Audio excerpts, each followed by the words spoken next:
গুরুত্বপূর্ণ খবরের দিকে নজর রাখবো। আরজি কর কাণ্ডে নির্যাতিতার বাবার সঙ্গে এবার কথা বললেন রাজ্যপাল কথা বললেন এবং তার বাড়িতে যাওয়ার ইচ্ছা প্রকাশ করেছেন তিনি। এই মুহূর্তে যে গুরুত্বপূর্ণ খবরের দিকে আমরা নজর রেখেছি, রাজ্যপাল এবার নির্যাতিতার বাড়িতে যাওয়ার ইচ্ছা প্রকাশ করেছে। নির্যাতিতার বাবার সঙ্গে ফোনে কথা বললেন রাজ্যপাল সিভি আনন্দ বোস। আরো বিস্তারিত আমরা জানবো। নিউজরুম থেকে আমাদের সঙ্গে সরাসরি রয়েছে আমাদের প্রতিনিধি সঞ্জু সুর। সঞ্জু, কি জানা যাচ্ছে বিষয়? দেখো, যেটা রাজ্যপাল তিনি ফোন করেছিলেন নির্যাতিতার বাবাকে, এবং তুমি কথোপকথন শুনলেই বুঝতে পারবে।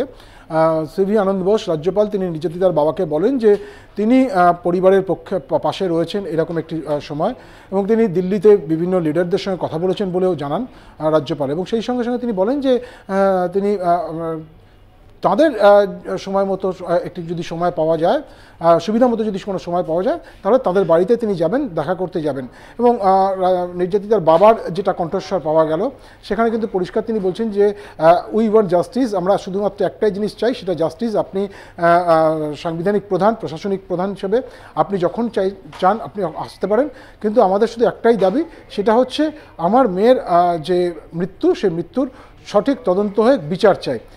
ফলে স্বাভাবিকভাবেই রাজ্যপাল তিনিও আশ্বস্ত করেছেন, তিনি বলেছেন যে আমি দিল্লিতে সকল নেতাদের সঙ্গে কথা বলেছি। ইতিমধ্যে তুমি জানো যে সুপ্রিম কোর্টেও এই বিষয়টি রয়েছে, কলকাতা হাইকোর্টেও মামলাটি রয়েছে। এমন একটা অবস্থা, রাজ্যপাল আজকে তিনি ফোন করে নির্যাতিতার বাবার সঙ্গে কথা বলে তাদের বাড়িতে যাওয়ার ইচ্ছা প্রকাশ করা এবং সেই সঙ্গে সঙ্গে তাদের পরিবারের পাশে থাকার কথাই জানিয়েছেন। একেবারে বোঝাই যাচ্ছে সঞ্জু, রাজ্যপাল তার বাড়িতে যাবে, নির্যাতিতার বাড়িতে। এই যে রাজ্যপাল নির্যাতিতার বাড়িতে যাচ্ছে, সেখানে কি বিরোধীদের পক্ষের কোনো প্রতিক্রিয়া কিছু মিলেছে কি? না, দেখো, এই খবরটি সবে এসছে, ফলে রাজ্যপাল তিনি এই মুহূর্তে দিল্লিতে রয়েছেন। তিনি কবে নির্যাতিতার বাড়িতে যাবেন না যাবেন সেটা এই মুহূর্তে বলা মুশকিল। তিনি দিল্লি থেকে কলকাতায় ফিরবেন, তারপরে পুলিশের সঙ্গে, প্রশাসনের সঙ্গে কথা বলে, নির্যাতিতার পরিবারের সঙ্গে কথা বলে দিনক্ষণ ঠিক হবে এবং তারপরে তিনি যাবেন। এবং বিরোধী বা পক্ষে বিপক্ষে কে এই মুহূর্তে সেটা বলা মুশকিল।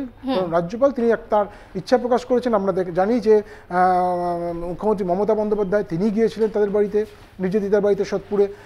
আরও অনেকে গিয়েছেন, প্রশাসনের পক্ষ থেকে যাওয়া হয়েছে, রাজনৈতিক নেতারাও অনেকে গিয়েছেন তাদের বাড়িতে। রাজ্যপাল সেই হিসেবে তিনি যেতে চাইছেন। যখন তেমন সময় সুযোগ আসবে হয়তো রাজ্যপাল যাবেন। তিনি এখন এই মুহূর্তে দিল্লিতে রয়েছেন, দিল্লি থেকে কলকাতা ফেরার পরেই তিনি হয়তো যাবেন।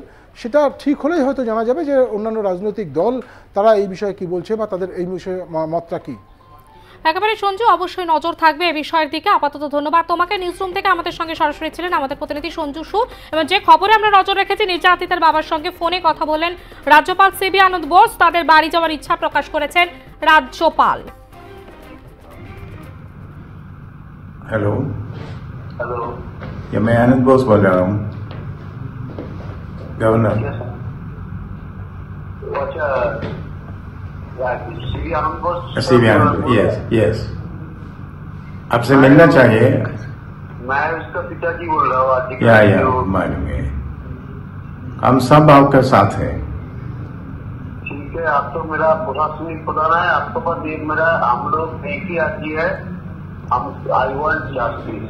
We will get justice. We are all with you. आज मैं दिल्ली में हूँ। दिल्ली में सारे लीडर्स के बारे में मैं यह डिस्कशन किया है। जब आपका कन्वीनियंस है मैं वहाँ घर आऊँगा। ठीक है, ठीक है। अब मैं आपके घर आऊँगा। हेलो।